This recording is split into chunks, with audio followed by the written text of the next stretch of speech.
মহারাজ, আমার ঘরে এক ফোঁটা রক্তও নেই। আমার বউ বাচ্চা খিদায় মারা যাচ্ছে, আমাকে একটু সাহায্য করুন। মহারাজ, মন্ত্রী, ঘর থেকে রক্ত এনে দাও। মহারাজ, ঘরে রক্ত শেষ হয়ে গেছে। সেনাপতি, মানুষের দুনিয়া থেকে রক্ত নিয়ে আসো।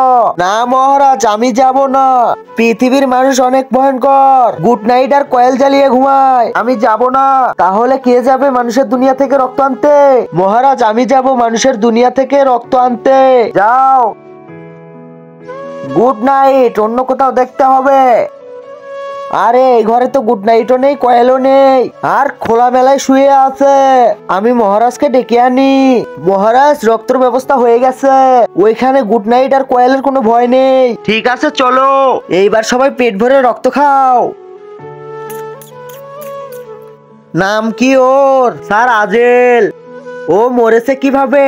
তার আগে কে কে শয়তানকে হারিয়ে আল্লাহকে ভালোবাসে? যারা আল্লাহকে ভালোবাসে তারা লাইক করে চ্যানেলটিকে সাবস্ক্রাইব করবে, আর শয়তানকে ভালোবাসে লাইক সাবস্ক্রাইব কিছুই করা লাগবে না, আর কমেন্টে আল্লাহু আকবার লিখে যান। এই বিষ খেয়ে। আরে মন্ত্রী, এ কি রক্ত খাওয়াইলা?